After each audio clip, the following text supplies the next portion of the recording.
You are now listening to Vibe Selection with Kyra, where you can get the real on today's hot topics. Hey Vibers, check out this week's Vibe Select Lounge Artist Spotlight, which this week we are spotlighting Kenyon Dixon, who is an R&B artist that has been in the game for a while, more so behind the scenes.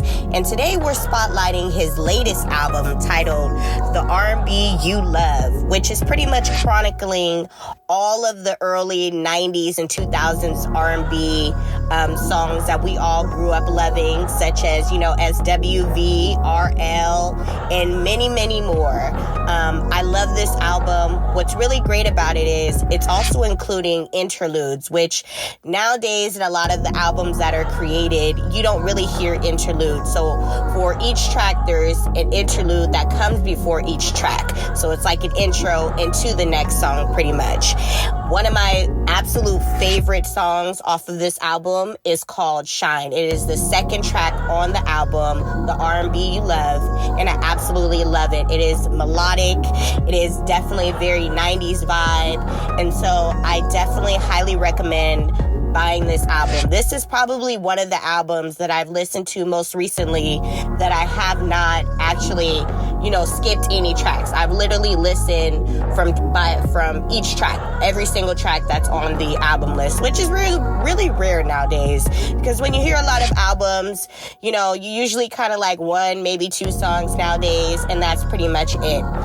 But I highly recommend you guys going out and picking up a copy of this LA Natives album, The R&B You Love, because it is great. And he has worked with everybody from Jill Scott to Tyrese to Justin Timberlake to Nick Jonas, Kelly Rowland, Kanye West, Kirk Franklin, and I mean, the list goes on. So y'all go ahead and check out Mr. Kenyon Dixon.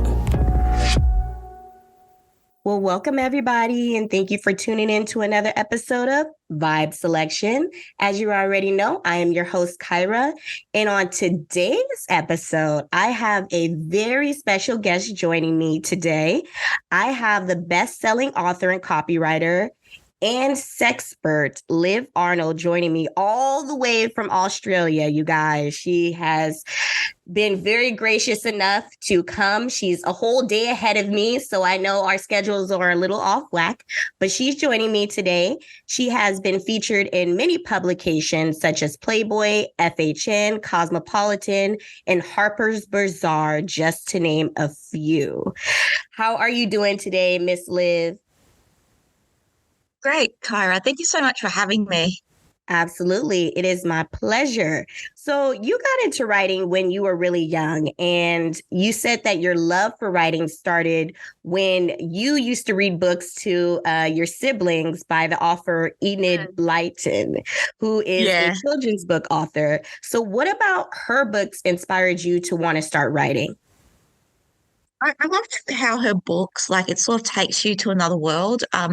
So I was reading books like The Children of the Cherry Tree Farm and The Twins of St. Clair and The Secret Seven and The Famous Five, and all these kids, they were going on adventures, and they were usually ordinary, normal kids, and it was so easy to picture myself to be able to do this and go on adventures too. So and I really love that. Like, my brothers weren't big readers when they were younger, but they loved listening to these stories. I guess they didn't really need to do anything. They just needed to lie there and just listen. So what got you into wanting to write romance novels per se? Because reading children's books and then writing about romance novels is a huge stretch. There's a big difference. So what got you into that? Yeah. Well, actually, so when I was I was working full-time at a Big Four bank. That was my first full-time proper job after I finished university. So I really hated that job. So it was in home loan sales, and I hadn't really thought of writing as a potential career move because I thought it would be so far-fetched to be getting a book publishing contract or to do anything remotely to do with writing. But then at the time, I did really hate my job. My mum suggested for me to do a creative short writing course, and it was a few hours after work every week that ran for about 8 to 10 weeks.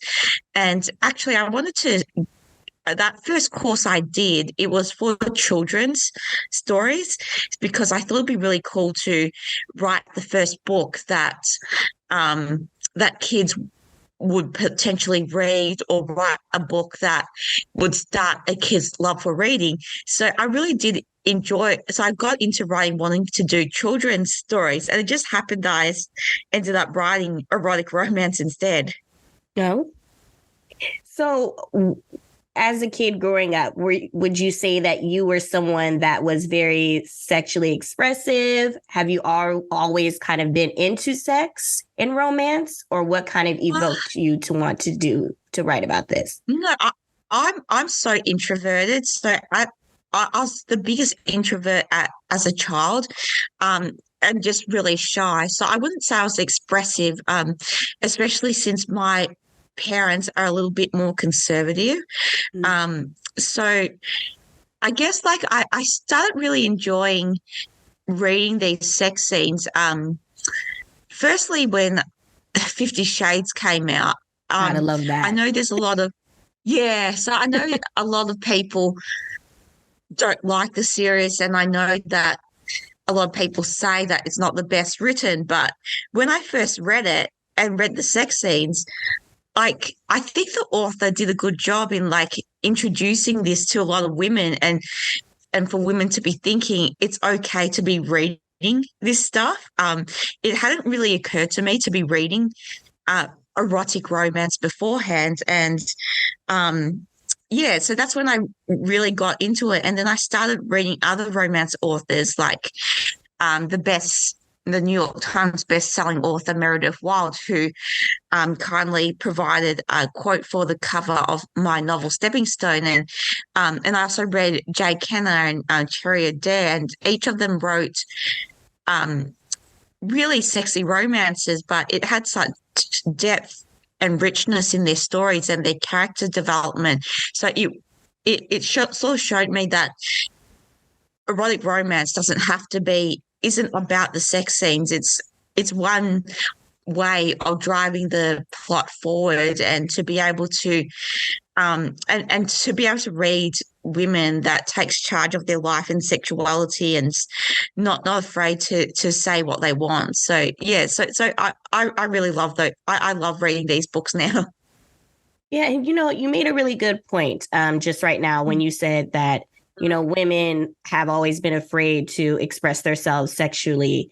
And I feel like that's a big concept that's been an issue within our society. Now, in the United States, especially, we have always been a very sexually oppressed society.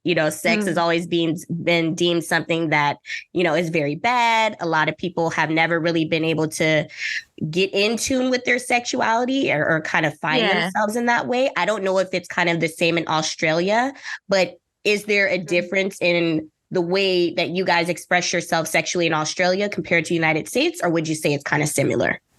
I would say, if anything, Australia is probably more repressed compared to the States, because I heard that people in the States, they speak about being in Playboy really like it's normal, and and a lot of people do have OnlyFans there, while in Australia it's sort of still seen as sort of taboo to have OnlyFans, and not really many people have it here. So I think, if anything, it's probably it's probably less conservative in the States, and here it is quite conservative.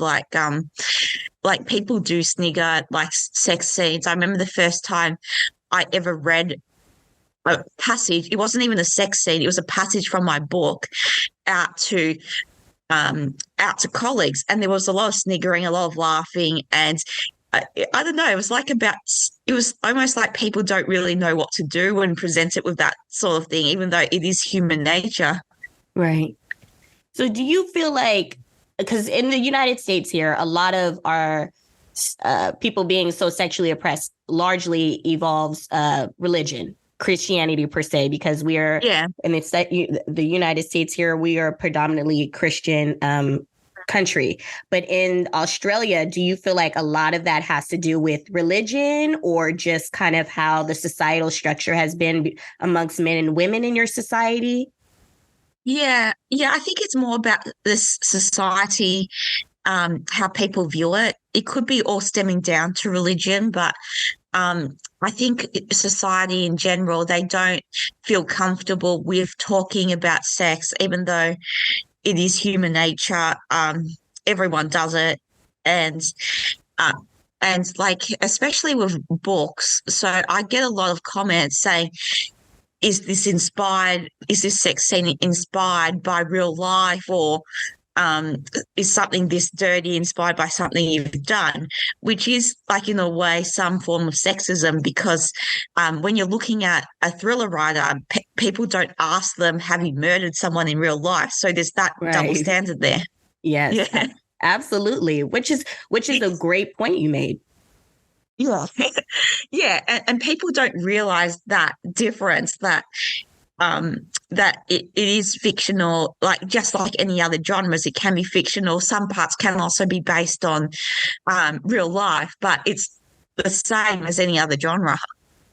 Right. So I know that you said you were someone that was very introverted growing up as a child. So do you feel like you creating these sexy romance novels is a way for you to live vicariously through the characters? Yeah, it's a lot of fun. Like I've always enjoyed writing sex scenes, and I think everyone deserves mind-blowing sex. So each of my books, I usually do a different theme of sort of sex scenes. So in my first book, Law and Disorder, I use props around the house to sort of heighten it. So in that book, there's like a kettle whistling. So that's like heightening that climax scene. And with my book Etched in Stone, the main characters, Vanessa and Sebastian, they have a kink for having sex in public places, but it's like that thrill of almost getting caught. And in Stepping Stone, there's the couple, the main female character, she always had a kink for light BDSM, but it's a second chance romance. And in that story, she was always too embarrassed to voice that to her husband or to anyone else. And even though she had been with her husband for 20 years and they were separated at the time the story began, and then they worked their way back to each other.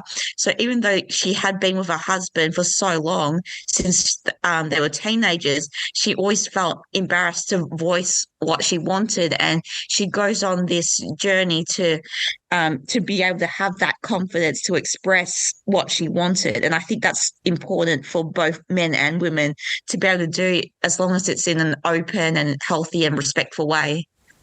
Right. So do you see that when you're creating these books, the feedback that you're getting, is it predominantly from women or men or both genders? Predominantly, I think women read books in general more than men, especially romance books. Occasionally, I do get some men reading my books, and I do leave reviews, or they send me a message, and I find that really rewarding when I get told that it opens up a discussion, like with their partner, to talk about trying new things, especially if they've been with the same person for a long time. Right. And it does spice things up a bit, because I think that is important. If you've been with someone for so long, maybe there's some things that you still don't know about that person, and it's important to keep asking those questions, just so that you make sure that you're both still comfortable and I guess satisfied with the relationship as well. Yes, definitely. There definitely has to be that sexual chemistry there. And when you're with someone for so long, you have to kind of spice it up a little bit more, because some of the things that you may have been doing in the beginning of your relationship gets a little tiring and old. So what do you feel like are some things that people can do to spice up their bedroom life a little bit more and make it more exciting? Yeah. Um, it could be various things. Like, I think everyone's secretly or deep down has something that they've always wanted to try. So just whatever suits you and you as a couple. So it could be really anything, but you can just, but it's just like to get that open conversation started, and you can start off light and do things like even just go to an adult toy shop. There's a lot of classy ones around actually. So even just go to something like that with your partner or by yourself and to see what interests you. And because there'll be some things that might perk your interest, but other things like it just looks odd. It's good to be able to go somewhere like that, either by yourself or with a partner. Yeah, definitely. So, what are your thoughts? So, with social media nowadays and over the years, people seem like they have been becoming a little bit more open in expressing their sexuality and their sexual desires. So nowadays, social media has kind of taken over a lot of that. You go on social media and you see a lot of women scantily clad, topless, posing completely naked on, their social media on Instagram and Facebook and Twitter and things like that. And now we've seen the evolution of OnlyFans. And I know that you were in Playboy. And so again, you being someone that was super introverted, how was it for you accepting that offer? How did you feel being on the cover of Playboy, and what made you actually want to do that?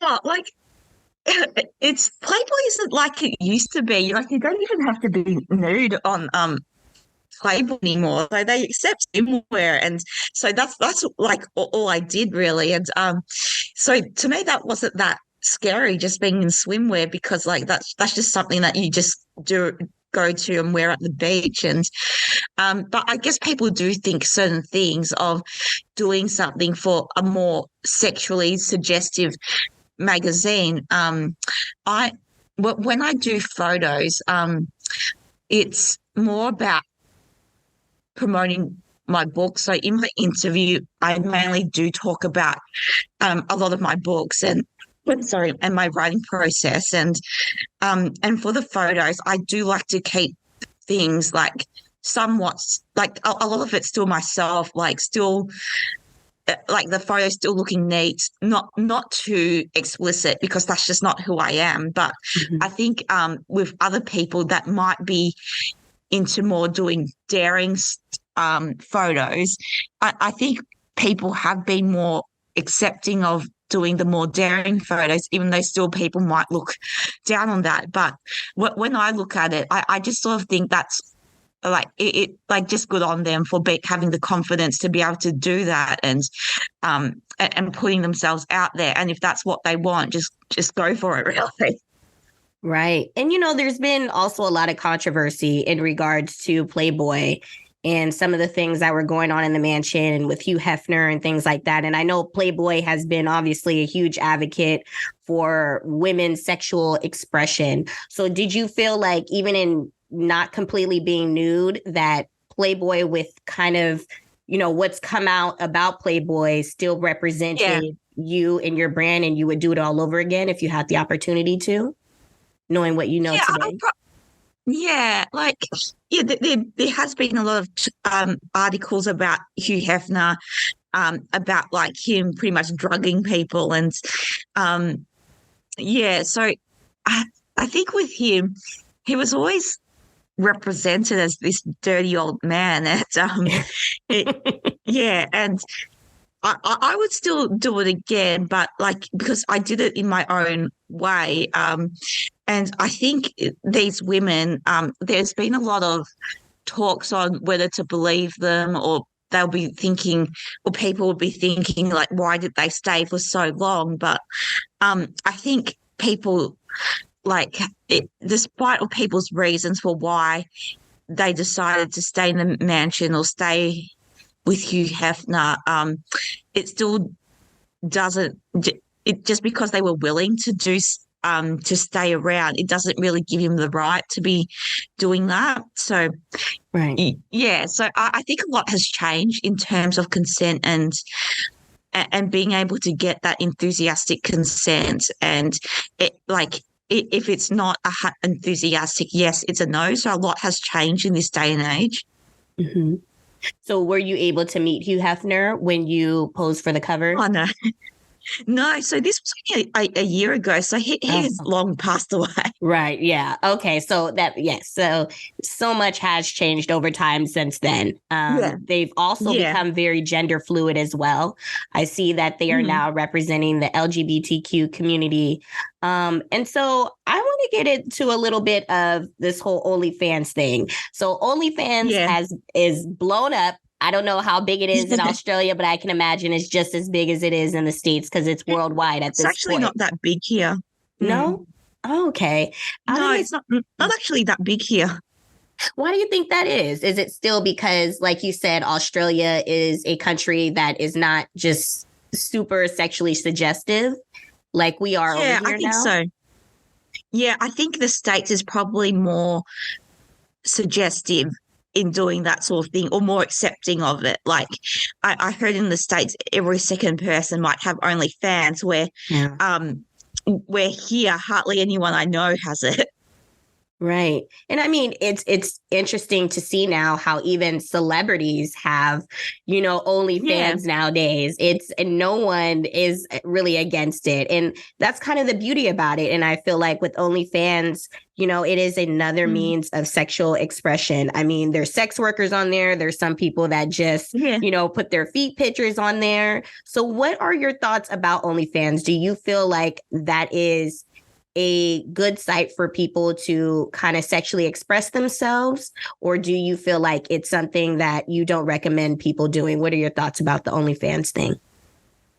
It depends on how comfortable people are. Like, I don't think I would ever do OnlyFans, but I think like if I knew I'd make a lot of money, I probably would do it. But like, I think, I heard only about 1% of people make any sort of money with that. But I think if it's something that people want to do and feel like it's freeing and they really enjoy expressing themselves in it, they should just go for it. And especially if they can make money out of it as well.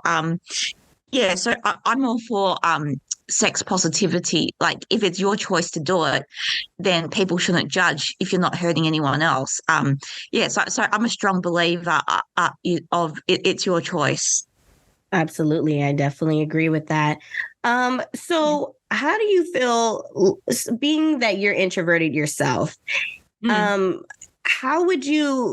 is your depiction of how people should sexually express themselves? So in our society right now, although it's, becoming a little bit more open sexually, I do feel like there are still a lot of women out there that are overly cautious about how they depict themselves and not wanting to wear certain clothing because they don't want to be deemed slutty. I can even tell about a personal experience that I've had where I've gone places and I'm not scantily clad or anything, but I look classy but sexy at the same time. And there have been times where people have thought maybe I was a working girl, although I was not, and although I am not. And it could be a little hard because, men in our society are able to express themselves sexually by having multiple partners, and women in our society, we're not able to do that. So do you feel like you're someone that would be against a woman having multiple partners to kind of find what she likes sexually? Because I feel like that's another big issue with women is that, a lot of times when it comes to us wanting to be sexually pleased, we don't really know what we want because we've never been able to experience that for ourselves, So how do you feel like a woman can get comfortable with her body in order to, figure out what she likes sexually? I get what you mean, because even on social media, sometimes I think, sometimes if it's an image that I love, that I think, oh, maybe I look too suggestive in that, or maybe that's too sexy, or maybe a bit revealing. Like I do think twice about posting it. And a big part of that is to like maybe stop caring about what other people think, and doing what's best for me, because everyone will always have an opinion on what you do. So a lot of my photos, most of them aren't that revealing. A few of them maybe a little bit, but most of them not. And a lot of my social media is like posting maybe silly videos, stuff about my interviews.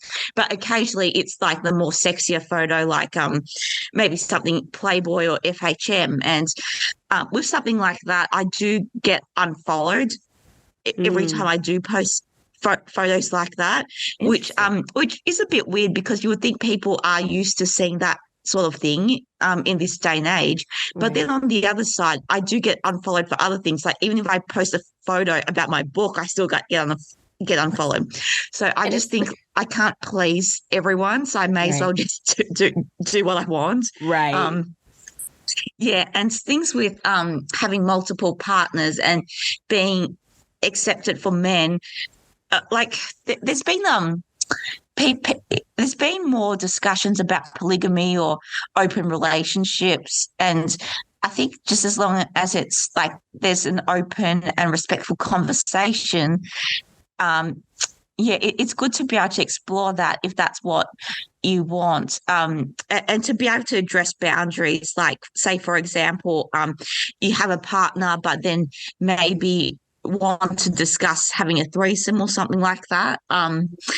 It's good to have that conversation just to establish boundaries. Like, for example, no inserting here, or like it will only be like we're 98% monogamous, but we'll only do this once in a while, just to make things interesting. So yeah, I think it's just to have those firm boundaries if you want to explore those. But if you're a woman and you're single, if you want to date multiple people to figure out what you want in a man or a woman, or what you want sexually, I think that's okay too, just as long as everyone's on the same page. And because I think the thing with men is sometimes they do want to explore things, or I guess it can be like this for women as well. Like if they want to explore things, what they want in a partner, and go on dates with multiple people, it's good to be open about this, just so no one gets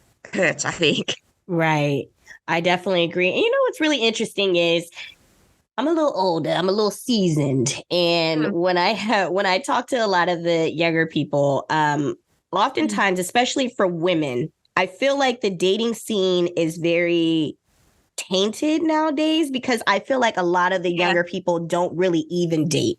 So I feel like now we're having a lot of people just diving into relationships just so that they can say that they have a partner, because I feel like people in a sense also don't like to be alone. So when I hear from a lot of young people, they say, oh, I'm dating so-and-so, but they're not really dating them. They're also actually just in a relationship with them.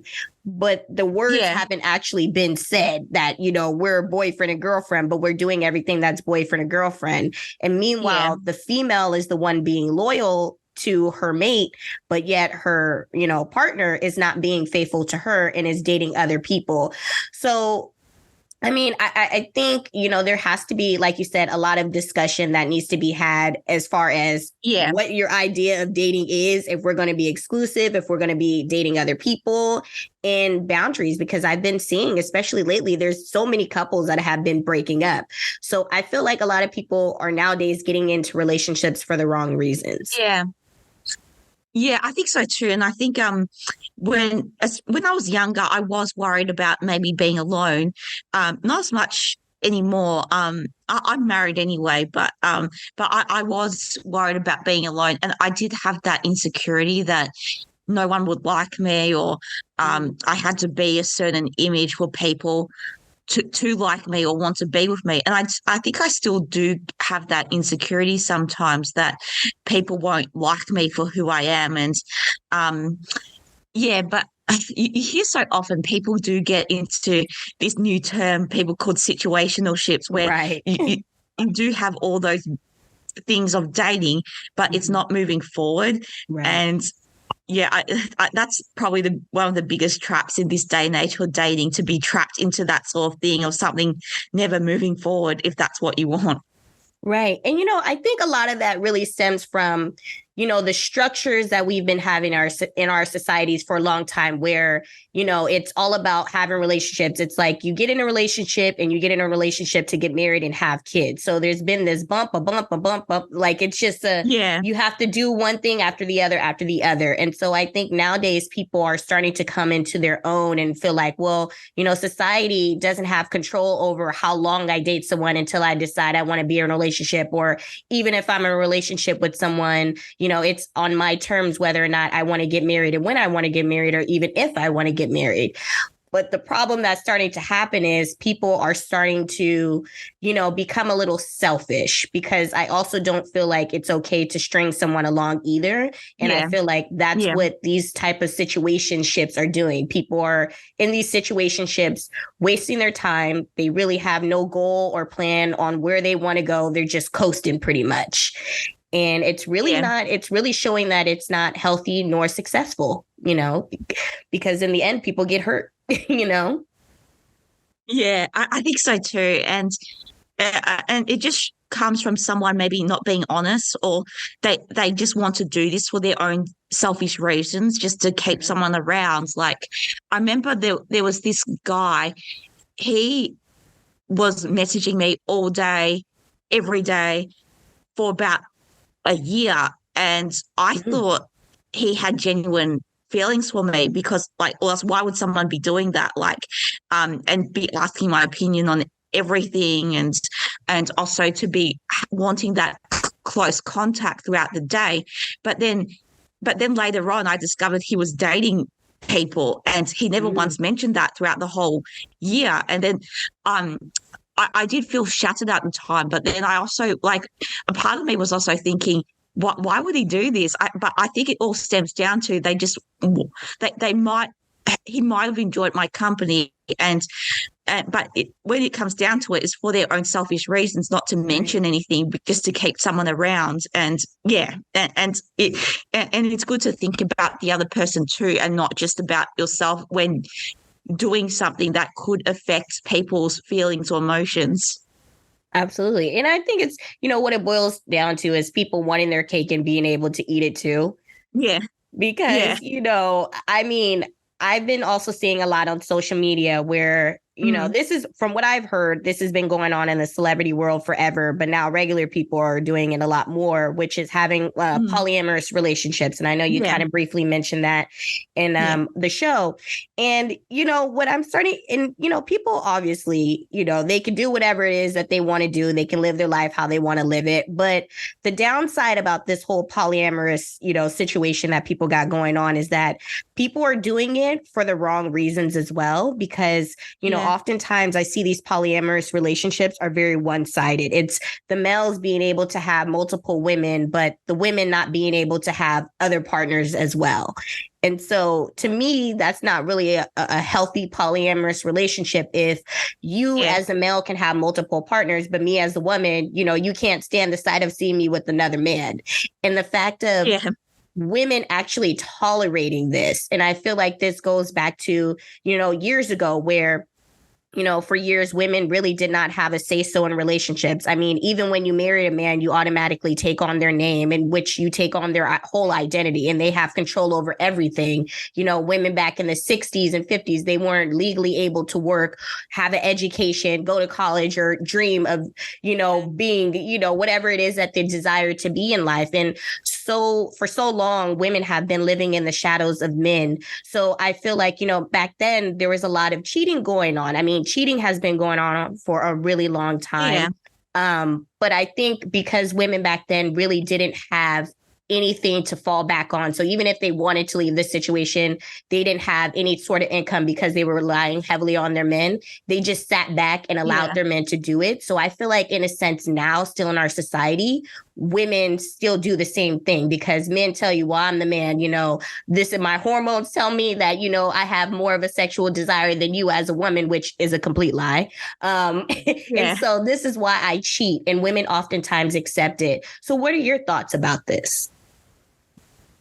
I think that's just an excuse, probably. I think if you want to get into an open relationship, it's only if both of you are allowed to do it. Like, I think a lot of people do have double standards. Like it could be one set of rules for yourself and another set for your partner. And uh, yeah, and also depends on the reason why you might want to do it as well. Like, I think a lot of relationships, they might get a bit stale, like if you've been with someone for so long. But there's also other ways to explore your sexuality. Like people go to swingers bars, or there's bars where you can have sex in front of people. So that's something that you can look into to do together as a couple if you want to try something new.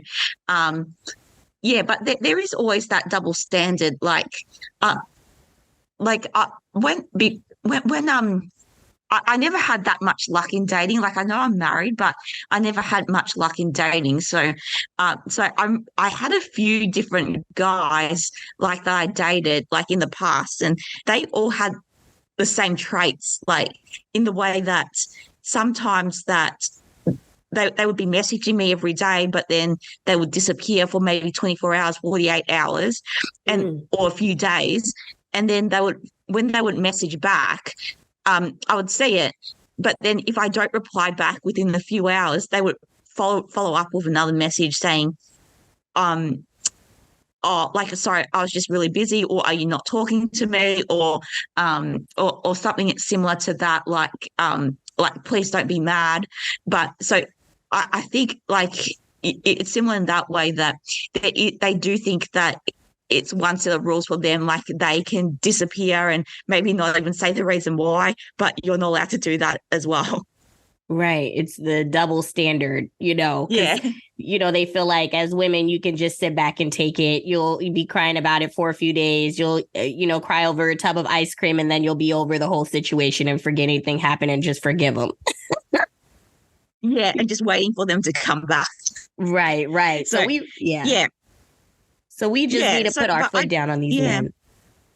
I think so. And I don't think it's necessarily about playing games. Like if they disappear or take a long time to reply, then you do the same thing as well. I think it's more about having that self-respect for not like sitting around waiting for them. And it's something that I'm still learning, like to set boundaries with people in general, and to be able to stick up for myself a bit more, and to be able to show a bit more self-respect. Right, definitely. So do you feel like, so I know a lot of times when you start dating a guy and, you go on a couple of dates with him, and then, you start dating officially, right? And there's that agreement between the two of you. How do you feel like a woman should handle when a guy wants sexually suggestive pictures? Because I've been in situations where everything's going good with the guy and I like him. We may have went on a date or two. And then, instead of wanting just a regular picture of me, they want me to send a sexually suggestive picture. So when you're dating someone, should you send those types of pictures? It depends if you want to or not. If it turns you on, then yeah. And if you don't think they'll share it, then I guess yeah. But if it's something you think it's too soon, I sort of learned to like you have to set those boundaries. Like if it's something that you might be willing to do in the future, actually like say it to them. Like maybe say, if you don't want to make it a big thing, just say something like, I think you're mistaking me for future me for someone that you've been on multiple dates with and have known for a long time, for someone to send something like that. Or if it's a flat out no, just say that just goes against my boundaries, and to be able to be okay with saying it and not having to explain why. Yeah. And that's, I think one of the common themes in this conversation is setting boundaries, and knowing how to set them and when to set them, and knowing when to look for the signs, because a lot of times, people will really show you who they are in the beginning, but there's often times where we overlook those signs because maybe we really just want that, we're really interested in that person. So we sometimes go against our morals or whatever because we really are infatuated with the person. So we got to look for we got to watch for those signs, it's important. Yeah. Yeah, I think so. And a big thing to know is it's not about how much you like the person. It's about how much they invest in you or how they treat you. And and a lot of women, they maybe don't have that confidence to get to that level, and that's how you treat the person that you're dating. Like, that's how much you invest in them, the how much they invest in you. Yeah. So what would you say is the age group of readers that you have? Is it typically like 19 to 35, or do you have a little bit more of an older audience? I would say it's from about uni age, maybe 21, 22, and then I have readers up until maybe 50. I do have some in their 60s though. So, yes, and my readers come in all walks of life. Some of them are stay-at-home mums, some of them are full-time corporate professionals. So they all come from all walks of life, and a lot of people, they see romance books as only for desperate housewives, and there's a lot of stereotypes around that. And even as authors, there's that stereotype that romance authors, they can't write that well because it's all very formula, and people have that stereotype in their heads that it's only desperate housewives that are writing these books, or frumpy women. And yeah, so there's a lot of stereotypes with this sort of thing as well. Mm-hmm. And so, with the age group that you have of women that read your books, would you say that a lot of them are coming to you, reading your books and writing about, your books and stuff due to the fact that, they're looking to spice things up a little bit, or they're looking to feel a little bit more sexually liberated, or they just really enjoy your books? They just really enjoy romance novels. Yeah, a lot of people really enjoy romance novels. Romance novels is the highest selling genre out of all genres. But for some reason, it's the most looked down on. I try to provide a different aspects of writing romances. So it still does have that happily ever after at the end, but I do write people that's relatable with relatable challenges like mental health. So my main male character in Stepping Stone, he has mental health challenges from being in the war in Afghanistan, and so since I've always had anxiety, I use my symptoms to go to portray in the book, and I think a lot of people that they do also like reading those relatable storylines, and especially when it comes to anxiety or depression or other real life challenges. Like with my novel, a couple, they separate because of like pretty much a breakdown in communication, and they work on themselves and each other to get to work their ways back to each other. And I think specifically a lot of my readers, they do like those relatable storylines so that they can picture themselves in it as well, even though the other storylines can be fun as well, like the billionaire romance or the royal romance. And yeah, so a lot of it's about escaping to another world or fantasy. Yeah. And, I love that you mentioned mental health, because how does someone, that may be dealing with mental health be able to get comfortable enough to even want to go onto a date, or how could they get comfortable enough to sexually express themselves? Because, usually someone who is going through depression or, whatnot, or anxiety, it may be a little hard for them to kind of get out there on the dating scene and want to date because of what they're kind of going through mentally and emotionally.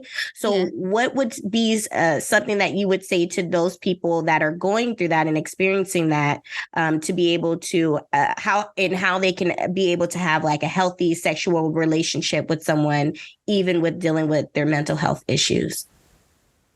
Yeah, well, firstly, people should know that you don't have to be healed to be able to find someone. I know there's a lot of quotes or those inspirational quotes out there saying that you need to be completely happy with yourself before you're happy with someone else. But with that, it sort of implies that people can't have emotional baggage or anything until they're worthy for a relationship. So you don't need to be that perfect to be able to start that relationship. And it's quite common for mental health challenges in this day and age. Everyone experiences it at some stage, um, and and sometimes a partner, they can support you through mental health challenges. And there is someone for everyone out there. It might take a little while, but I am a believer that there is someone out there for everyone, and finding your person. And it's, yeah, and it is, and it can be a bit frustrating until you find your person, but there is someone out there for you, even though that's annoying to hear sometimes. Yeah. I've definitely heard from people who may be dealing with mental health, how it can be challenging for their partners to help them through the process, especially when you're someone that isn't familiar with it. A lot of times you don't really know how to be of assistance. So for someone who is dating their partner who is dealing with mental health, what would you say to that partner and how they can help their partner work through that? Well, I've always had anxiety since I was young. So when I was young, I would be, even at school age, I would be worrying about small things that would never happen until the alarm went off. And so I have a lot of anxiety. And my husband, he says sometimes that dealing with my anxiety can be a full-time job, especially if my thoughts are spiraling. But really, there's not much they can really do sometimes. So for advice for partners is, don't feel like you need to fix it. Sometimes it's they just need someone to voice their concerns with. But I also think to know what maybe triggers them to anxiety, and also know what helps them. So different things help different people with mental health challenges. I tried low dosage anxiety medication, and that never helped me. And I also tried cognitive behavior therapy, and that never helped me as well. But for me, what helps me is the more physical aspects. So challenging my body to reset my mind, it's like doing the cold showers. So while I'm in the cold shower, I'm just thinking, I just can't wait to get out of here. And in the last 2 months, I've been doing jiu-jitsu and Muay Thai, and I've never been really athletic in my life, and it's been a good learning experience because it's been training my mind that when I fall over, get back up.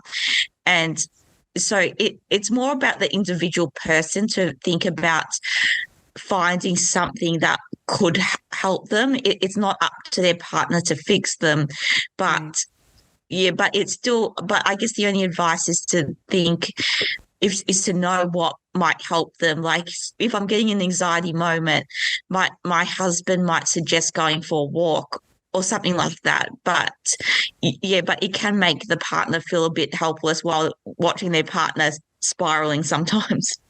Right. Do you think also maybe that partner, if, the one that is dealing with mental health decides they want to go to therapy or see a psychiatrist, for their mental health, do you think it could also be useful for their partners to come along with them on some of these sessions? I know that sometimes there's like a privacy thing when you go to some of these sessions, but if the therapist and, the person dealing with the mental health is open to you, do you think that it could be useful for their partner to come along with them to said sessions?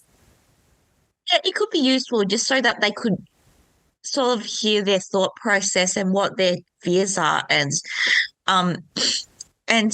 even though it's not the partner's job to be fixing them, but it could be beneficial to come to 1 or 2 sessions to know what their thought processes are, and to be able to know what's good, what could be some tips to help them or reset their train of thought. Yeah. And so, I love that we're talking about mental health, especially because, mental health is an issue that has been brought up since really the pandemic. I mean, mental health has been going on for, centuries, but it's something that a lot of people really never honed in onto until I feel like the pandemic. one thing that I noticed during the pandemic was that there were so many people going through mental health and committing suicide during the pandemic. And, one of the things that was especially alarming, too, was to see so many people on social media, so many influencers committing suicide. I believe there was Miss Universe that committed suicide, and she was beautiful and successful. And one of the things that I feel like people need to understand is that just because something looks a certain way on social media, just because someone can seem, sexually liberating or free, you never know what they're going to. I know that, you said that you're someone that's dealt with anxiety and depression, and yet, you write about romance novels and things like that. And some people could feel like, well, if you're in a position where you're writing about no romance novel and you're on the cover of magazines, and although you're not fully nude, you're in your lingerie and so forth, that you wouldn't be going through these things. So what do you want people to know when it comes to mental health and how we need to shake these stigmas when it comes to mental health? And how can you identify someone that is actually, what are the signs of someone you feel like that is going through mental health that people need to look out for? Yeah. Well, everyone has their own challenges and you don't know what's going on with them internally. Some people might never voice it, so you don't know if something's wrong.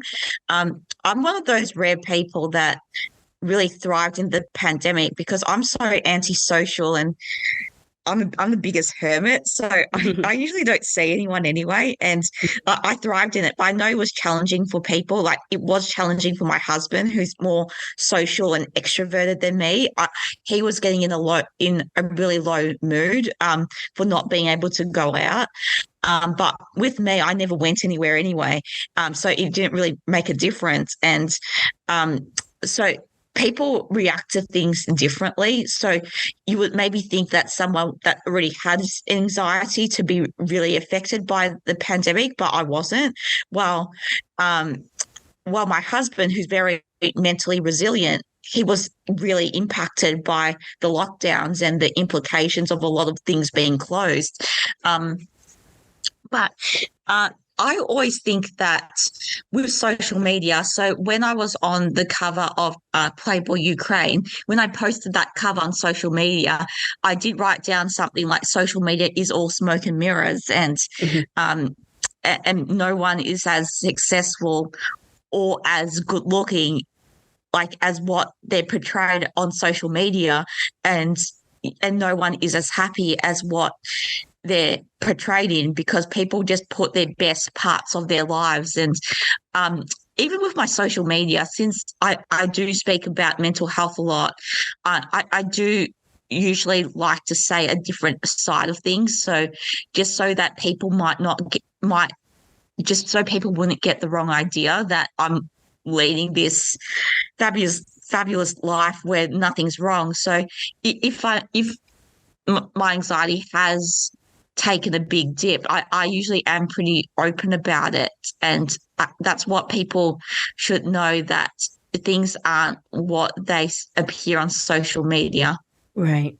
That's one thing that, there's a lot of pros and cons when it comes to social media and in today's society. But one of the biggest cons is social media, has become a really big outlet for a lot of people. It is a outlet because it's about self-expression. One of the things that is great about the US is that we have that freedom of speech. Of course, you have to be mindful of some of the things you say, obviously. But, when you go to other countries, there's a lot of people that don't have those same freedoms of expression. And you can't go on the internet and be scantily clad or naked or have an OnlyFans and, do any of those things to express yourself in a sexual type of way.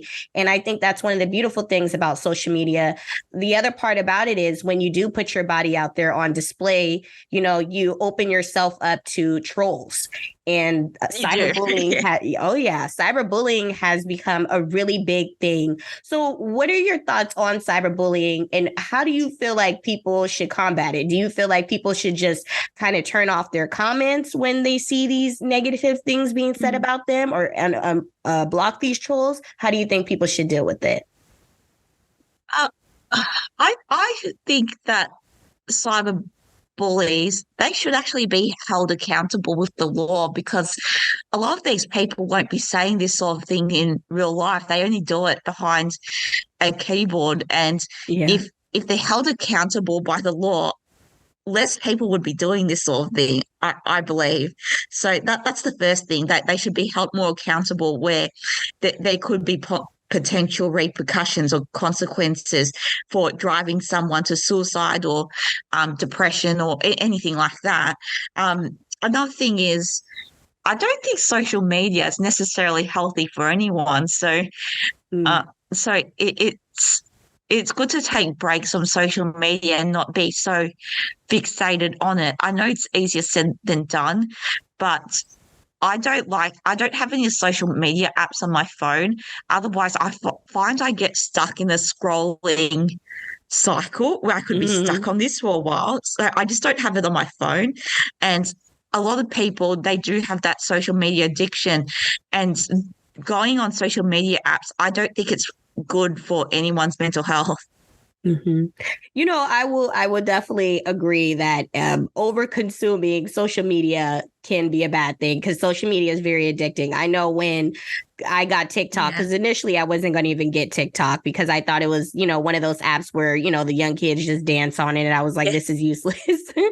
But when I actually got it, it was like so addicting. I think I spent like 5 or 6 hours on there just scrolling. Yeah. And when I first got TikTok, I'm not that active on it, but I actually feel like such a dinosaur being on it, because like making these videos, I find it so confusing. I know you have all these little effects that you could put in, music. It's like your whole your video editor production, it's like you're creating your own film. Yeah. Yeah, it's fascinating. So, yeah, but it does open you up to trolls, like not even not even just trolls, just some people judging you. Like, and sometimes it doesn't even matter what you put up. So I have put up photos of me in swimwear, but I've also put up photos just usual photos of me maybe holding up my book, or me on a night out, and maybe more photos of like lingerie or swimwear. I do get more direct messages, and it's so weird because like these guys, they're messaging me actually expecting something, even though I've never met them in my life. And even though like I know it's more revealing, but it still blows my mind sometimes that they can message someone they don't know and expect something, or just say something like "hello, beautiful," or let's go on a date or something like that, and they just assume that you'll do it. But but I even hear from other sides, like I've seen some authors that I know post things on their social media where they're maybe aged in their 50s or 60s, and they post screenshots from these men saying, and they put a caption saying, "I'm not even young and I'm getting these messages. I don't know what's wrong with these people." And nowadays, it's a free market for everybody. No person is not desirable anymore. They say that when you get older, a lot of times you become less desirable. But I think social media is proving to us that no, there is someone for everyone out there. I know. And I don't even know what's their thought process behind these messages. Like, it just seems bizarre. Desperate. Yeah. At this point. Like, they just assume like anyone that they message, like regardless of who it is, they'll be like, yeah, sure, I'm all for this. Right. Yeah, I definitely agree. I sometimes get random messages in my DM, because now with Instagram, they have it where you have the general messaging, and then you have the message requests, like if you're not following the person. And, I don't get DMs a lot, but sometimes I'll just kind of look through my DMs and I'll see like I have like 20 messages, and I look on there and it's all these troll pages hitting me up of just men like, hey, like if you, hit me back, I'll give you, $100-something. So that you have people up here trying to solicit for sex on social media when you're not even providing any services to them, Yeah, I know. It's like, and these authors I know in their 50s or 60s, they clearly write down they're an author on their pages. And same with me as well. Like if you go to my Instagram or Facebook, the first thing people would read on my bio is that I'm an author. So, so people should like sort of know that you're not there to meet someone. Right, absolutely. But it's almost kind of like, social media has become the new Tinder or the new Hinge, the new dating apps, because honestly, even the dating apps that I've been on are just, they're not good. There's a lot of people that aren't out there looking for anything serious. So I feel like for a lot of people, since most people do have social media, it's kind of an easier way to connect with someone you may be interested in, although they may not have a dating app. I guess that's my only logic behind it. And sometimes I'll be getting messages, like 20 messages from the same person, and persistent. like none of them like I respond to, but then like they start asking like, let's go on a date, let's meet up. I've never responded to them, so it's a bit weird. Yeah, it's crazy because a lot of times even if you do block them, a lot of times they'll create, duplicate pages and they'll hit you back. And it's like, what don't you understand?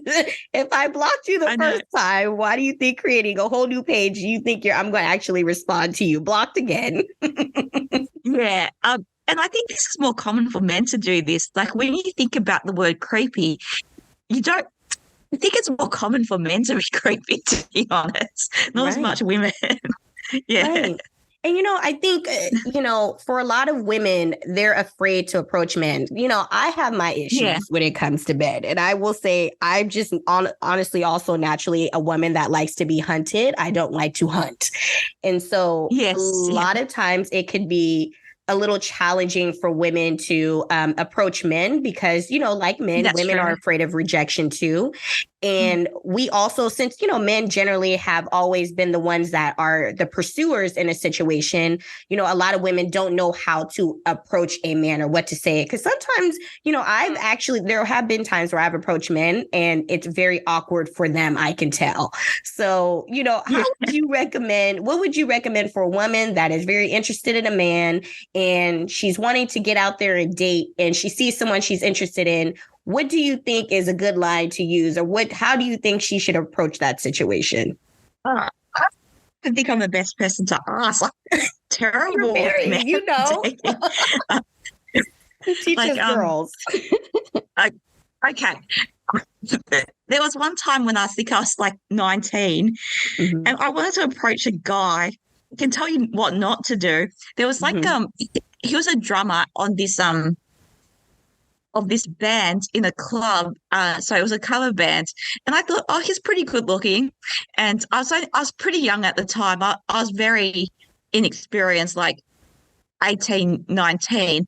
And so what I did was wrote down my name and number, and I was going to go talk to him. So I wrote it down on a piece of paper. And I was going to go talk to him, but then I froze when I got up to him, and I just sort of just said, here's my number. And that's the only thing I said. And I gave it to him and I literally ran off. So I'm not the best person to ask. Oh my goodness. I mean, hey, sometimes you get the first approach jitters, I guess I would call that whole situation. Yeah. And, it happens to the best of us. I think, for me, if you're interested in someone, then what the hell? Why not approach them?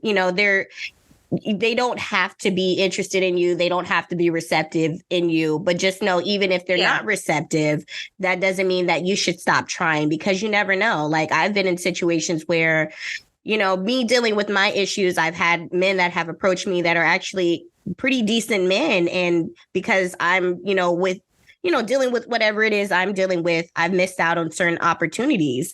And the thing is, we have to remember as women, like, you never know when you could be missing out on an opportunity. You only live once. Why not just try it out? What's the worst that can happen, That's true. And not to be as worried about rejection. I think that's the main thing. Like when, say if you're a shopkeeper, they'll have multiple people coming in, but most people won't buy anything. So just think of it in that way, that you're not for everyone, like a shop.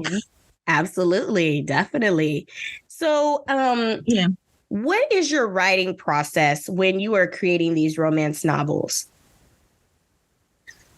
Well, I'm not the most organized when it comes to writing. It's something I do need to work on a bit more to be more structured with my time. So I mainly free write. I'll mainly know how the opening scene would look. So I usually have that picture in my head, and I'll know what the last chapter would look like. And that's usually what all I need, the beginning and the closing scenes, just so that I have something to work towards throughout the whole book. But yeah, but I think I do need to be more structured with my time. So I mainly free write until I get to the end. What I do is I mainly set 20-minute timers, non-stop writing for 20 minutes. And then at the end, I reward myself with ice cream or something like that, even though I know that's not the healthiest thing to be doing. But I find that works for me. But down the track, I need to look at more being a plotter and to be more structured and to know what each chapter would look like. I think that might free up some of my time a bit instead of just free writing sometimes.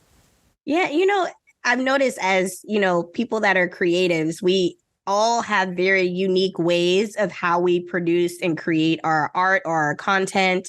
And for me, when it comes down to me preparing for interviews, I've noticed that I'm always ADHD. Like I get very antsy when I'm trying to think about, what I'm going to ask the guest that's going to be on my show. And I've noticed that like I have to actually take a walk to work through, my thought process in order to make everything come together.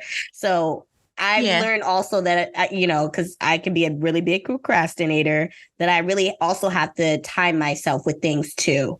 I'm like, okay, I'm going to spend, 10, 15 minutes doing this, an hour doing this, doing all the research or whatever it is that I need to gather in order to do an interview with someone. Because if not, my thoughts are going to be everywhere. I'm going to just be freeballing things. And I'm someone that does like to ultimately be organized, although I am a procrastinator. Yeah. Yeah. Yeah, I can be the same. Like I can be so organized in some ways. Like when it comes to holidays, I do a full Excel spreadsheet itinerary for what we're doing every day and throughout the day. So it's planned throughout the thing, just so that I know I'm making the most out of my time and being in a new country. But with other things, I'm so disorganized. Oh yeah, but hey, that is the beauty in the creative process is in the end, the results will be fabulous and things will come together the way that they need to, even if things are a little hectic coming together in the beginning. Yeah, that's true. And yeah, but it's something I do probably need to train my mind a bit more and be more disciplined with myself. Yeah.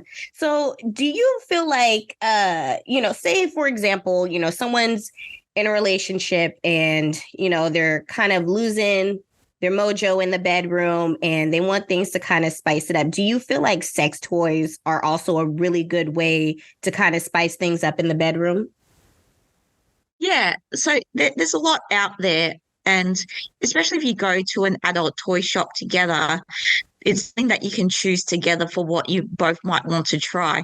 And it is something different. And there's a lot of couples toys out there. So not just for the individual that you can try to use together. Like there's a lot of couple vibrators. There's things like vibrating cock rings. There's a lot of things like there's dress up costumes and a lot of things like that. But even if it's solo toys, I think a lot of partners might get turned on by watching their partner use these toys. So it is a good way to spice things up.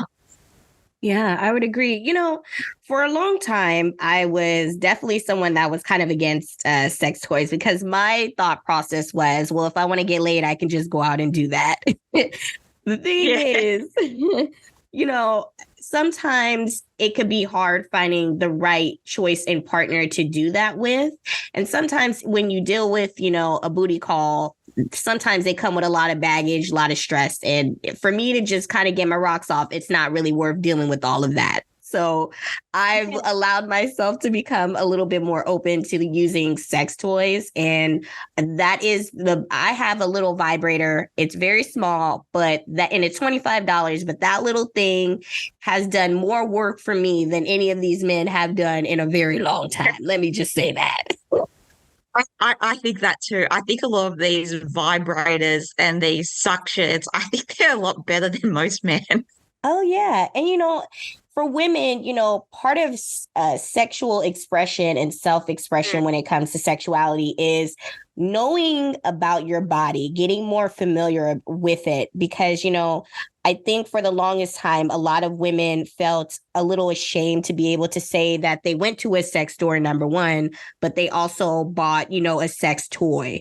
I think for a lot of men, that's something that's just been a natural thing. It isn't weird to see a guy going into a sex store buying a DVD, if they even still buy DVDs anymore, because I know people do like online porn. But it's something that's been acceptable for men to do. So when you're in a relationship with someone as well, I think it's important to know your body so that way you can be able to communicate that to your partner so that they will be able to sexually please you in the way that you want to, because not everybody is going to know how to sexually please you. It doesn't always come natural. Yeah. And you hear about people faking an orgasm, but I never thought the point of doing that, because I just see it as, if the person's not doing it right, why give them false encouragement? Right. I agree. And yeah. Yeah. Sorry. So, but it is good to know your own body, and sex isn't just about using, just about getting turned on or having an orgasm. It can be about feeling that closeness and intimacy with your partner. So, and it is important to keep that bond and that intimacy as well. Right. Absolutely. So, Miss Liv, are you working on any other books currently? Let us know what you got going on and what you have in the works. So, for my books, Etched in Stone and Stepping Stone, they're both based in an investment firm. So each book is a standalone book, but part of the same universe. And each book is based on a different female team member that works in the data and IT team. And I wanted to write that because IT and data and analytics, it's usually a male-dominated industry. So I wanted to write about three women that worked in a male-dominated industry, but it's three women in the team. So it's only women in this team. So each book is based on a different team member. And so I'm working on a third book based on the third female team member. So I'm writing this very slowly, but this will be coming out hopefully not too long. And another book that I'm writing is in another genre that I haven't been writing. It's young adult fantasy, and it's got Asian mythology in it, but it's still romance. So that's something that's different from me. So I'm working on both those things at the moment. Wonderful. And so when you've done these magazine shoots, you've done plenty. You've been on Cosmopolitan. You've done obviously Playboy, FHM. Do you have a lot of creative direction in the process of these magazines? Because I've heard certain stories where people have gone on magazines and they really haven't had much say so in the creative direction or how they look or what they decide they want to wear. Was that your experience?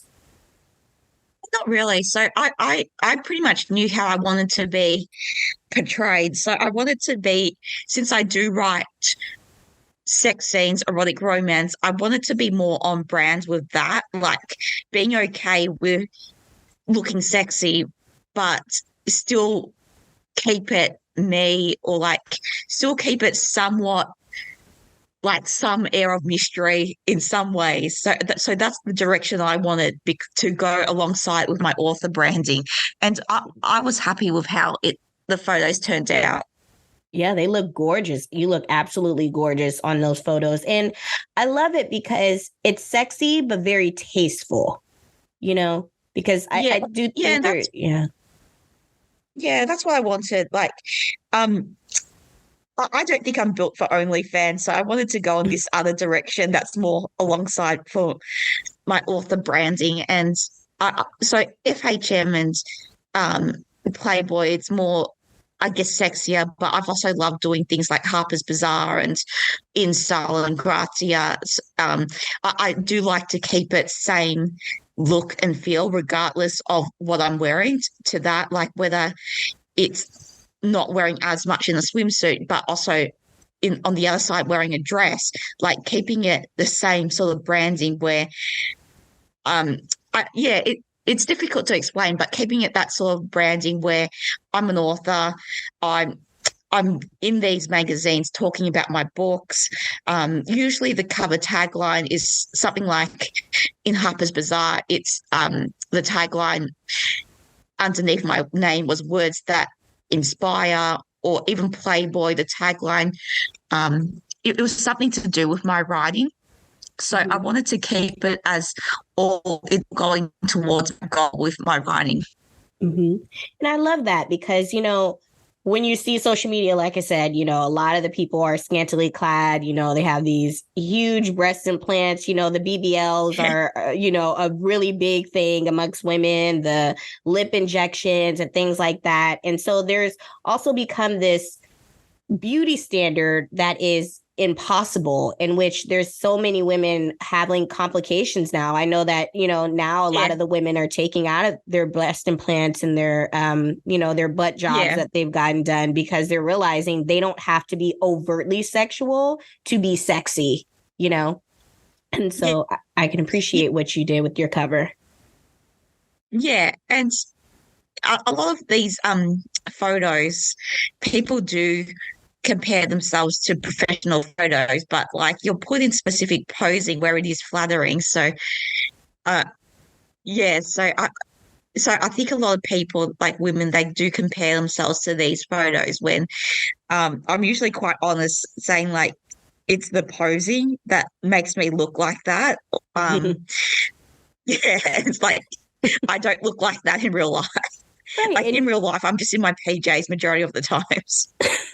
And no one's perfect. And I feel like there's been this unrealistic beauty standard that's been placed out there for a lot of these young women to be influenced off of. And they're chasing that right now. And, like I said, there's a lot of women are finding that they're experiencing a lot of complications and chasing that. So a lot of people are reversing that. But I think it's very important to, in order to feel sexy and own your body sexually, you have to be comfortable with what you also have as well. Because I don't feel just because you have breast implants that makes you sexy or anything like that. I feel like sexiness is the way your aura, the way that you carry yourself, the way that you indulge in conversations with someone. You don't have to be overtly sexual with anything, because even when you listen to the music nowadays, and there are definitely some of these artists that I love, some of the City Girls music I love too, but it is very raunchy. Like the music has gotten raunchier and raunchier and raunchier. But the other hand of it is, you have women that are feeling a little bit more liberated in these times too. But I think that the liberation has just become a little bit ratchet and tacky, I think it's gone a little off the deep end. Yeah, I think you can, like for songs or stories, I think you can still tell the story without all that. Like, I was hearing an interview with Will Smith, and he said he doesn't swear in his songs because he believes that he can portray the message or do a good song without all that. So it depends on what you're comfortable with. Right, absolutely. But, I also think it says a lot about the times we're in right now, too, where the beauty is, like I said, people are becoming a little bit more comfortable with their bodies and expressing their sexuality. But there's the downside of, expressing yourself, too, and being just raunchy and just tacky. And I mean, I was at a concert recently, a Beyonce concert recently, and, I know a lot of people when they go to Beyonce concerts, they really go above and beyond when it comes to their outfits. But I mean, there were Yeah. people out there that were practically butt naked that didn't have the body for it. And I'm not body shaming, but you do have to understand like your size and that, if you were triple XL, you probably should not be wearing something that's extra small. You do need to be a little bit more conscious about how you look and realize that yes, Beyonce may wear sexy things on stage, but she's also a performer. And you have to know the difference between walking out of the house, going to the gym looking like that, or, walking to the store in, lingerie versus, okay, I'm going to, wear this lingerie in the comforts of my own bedroom when I'm about to, do my business or whatnot. And I think that for a lot of people, they can't differentiate that now. It's like people are just wearing anything and feeling like, oh, well, this makes me sexually liberated. What's the problem? But it's like, not everybody wants to see that. There's a way to do it. Yeah. Yeah. And yeah, so, but yeah, it is good that people are getting more comfortable with their bodies. But with some of the photos that I've done, I think people sort of assume I'm like that all the time. But I'm in my PJs majority of the day because as a writer, I just sit in front of my laptop. And when I go to the gym, so I go 4 or 5 days a week doing Muay Thai and jiu-jitsu, I go there looking like crap. Like I don't even care. Like but some people do get more glammed up. But when I go to the gym, I'm just in a Harry Potter t-shirt. Mm-hmm. I don't blame you. That's how I am too. Because, it's about comfortability too. There's a time where, you feel like dressing up when you're going out, maybe to meet some friends or date night or something like that. And then, other days, like you said, when you're writing at home, you want to be comfortable. Or if you're going to the gym, you're not really caring about what you look like because you're just going to sweat all that makeup and, hairspray out of your hair anyway. So it doesn't really matter what you look like. Yeah. Yeah, I do see some women that go to the gym like wearing fashionable gym gear and like they're sort of all done up, and I don't even know how they do that. Me either. It's like by the end of the class, everyone ends up looking like crap anyway. Right, exactly. So it's, you're putting all this emphasis into it. And, I know more than likely the reason why they're doing this is because they're trying to catch a hot date while they're at the gym. Because let's face it, beautiful people do go to the gym a lot of the times. But at the same time, you're going to be sweating it out. You're there to work out, get in shape, and go elsewhere. This isn't necessarily like the gym isn't necessarily a place for Tinder where you go find someone for hookups or to find love necessarily, Yeah, I think so. But in martial arts gyms, there's actually a big male to female ratio. So it's very male dominated, the martial arts gyms. So I would say 95% of the members are men. Mm-hmm. So it is a good place to meet guys if you're a single woman. Right. But, those men are sweating it out, too. So at the end of the day, they don't really put too much emphasis on, what you're looking like and how tight your yoga pants are and how much your breasts are showing in your little tube top or whatever. They're, generally they're going to be sweating it out, too. So, you don't have to overdo this. Yeah. With most martial arts gyms, most people actually take it quite seriously. So they're mainly just concentrating on the class. So I find it's a very respectful vibe there. So everyone's really respectful, especially in jiu-jitsu where you do have to get very up and close and personal with people. But it's actually pretty gross because there's like sweat all over the mats. People are drenched in sweat and you have to get really up close and personal with them. But everyone's seriously with just getting better with their technique. Yeah, but hey, to each is their own. People are going to do what they're going to do, But yeah, well, Liv, that's true. Yeah, but Liv, I want to thank you so much for joining me on another episode of Vibe Selection. Please let everyone know how they can connect with you and where they can get your books. Yeah, so people can get my books on all major online retailers. So places like Amazon, Kobo, Barnes & Noble, iTunes, Google Play, all those places. They can also find me on my website, so livarnold.com, or Facebook, Liv Arnold Author, or they can find me on Twitter and Instagram liv_au, so LIV_au. Perfect. And for those of you that listen to the Vibe Selection podcast, make sure you go ahead and like and subscribe to my YouTube channel. Follow me on Instagram at I am Kyra Mahoney. And if you would like to purchase any Vibe Selection merchandise, you can go ahead and do so at www.teespring.com/Vibe Selection. Once again, you already know I'm your host, Kyra. Stay safe, stay healthy out there. I'll talk to you all next week. Bye. Thank you for joining Vibe Selection with Kyra. Come vibe out with us again next time and hear the latest on today's hot topics. Find us on Instagram at I am Kyra Mahoney or donate at www.patreon.com/Vibe Selection.